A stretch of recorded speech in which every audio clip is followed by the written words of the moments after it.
YCP అధికారంలో ఉండగా కీలక పాత్ర పోషించిన అనేక ముఖ్య నేతల పరిస్థితి ఇప్పుడు అగమ్యగోచరంగా మారింది. ఎన్నికలకు ముందు పలువురు నియోజకవర్గాలను మార్చేసి జగన్ వాళ్లతో చెడుగుడు ఆడుకున్నారు. ఇప్పుడు ఆయా నేతలను నిర్దాక్షిణ్యంగా పక్కన పెట్టేశారు. దీంతో వచ్చే ఎన్నికల్లో కూడా వాళ్ల గెలుపు కష్టమే అనే వాదనలు వినిపిస్తున్నాయి. ఇదే జరిగితే రాజకీయంగా ఆ నేతలు ఇక పాతాళానికి పడిపోయినట్లే.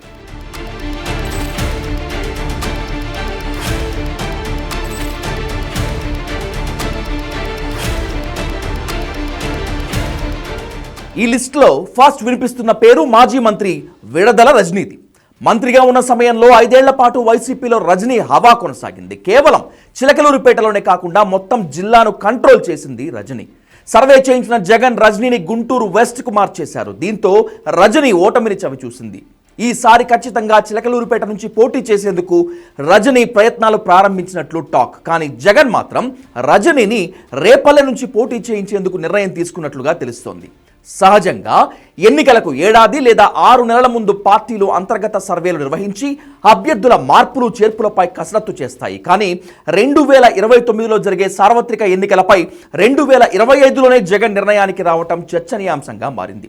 ఒకప్పుడు పార్టీలో ఓ వెలుగు వెలిగిన రజనీ ఇప్పుడు అడపాదడపా స్థానిక మీడియా ముందు మాట్లాడటం మినహా ఆ జోరును చూపించలేకపోతున్నారు. ఎన్టీఆర్ జిల్లా వైసీపీ అధ్యక్షుడిగా ఉన్న వైసీపీ యువనేత దేవినేని అవినాష్ పరిస్థితి కూడా డోలాయమానంలో పడినట్లు కనిపిస్తోంది. గత ఎన్నికల్లో విజయవాడ ఈస్ట్ నుంచి పోటీ చేసి ఓడిపోయాడు అవినాష్.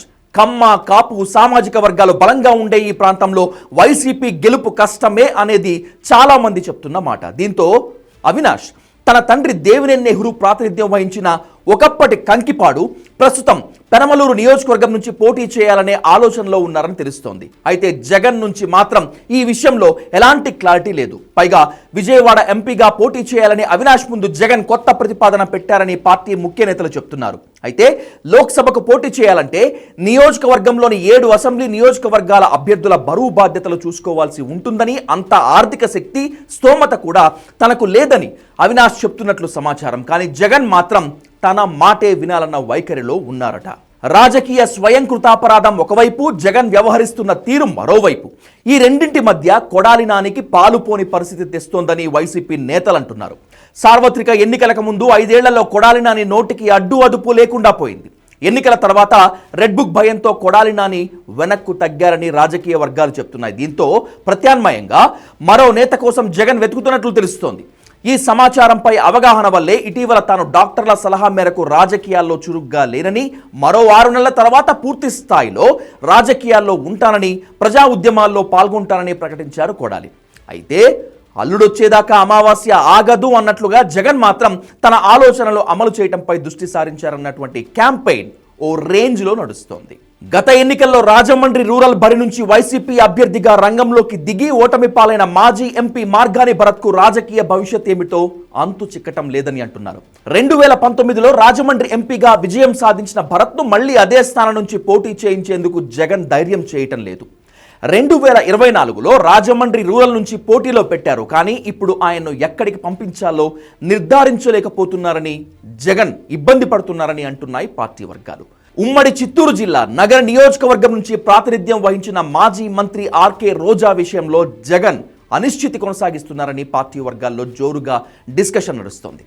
మాజీ మంత్రి పెద్దిరెడ్డి రామచంద్రారెడ్డి సహా స్థానిక వైసీపీ నేతలకు రోజా అంటే గిట్టడం లేదని పార్టీ నేతలు అంటున్నారు. ఇప్పటిదాకా నగరిపై జగన్ ఎలాంటి నిర్ణయం తీసుకోకపోయినా పరిస్థితులను గమనిస్తున్నారని, ఎన్నికలకు ముందు సర్వేల పేరిట రోజాను తప్పించే వీలుందని పార్టీ నేతల్లో అంతర్గతంగా డిస్కషన్ కొనసాగుతోంది.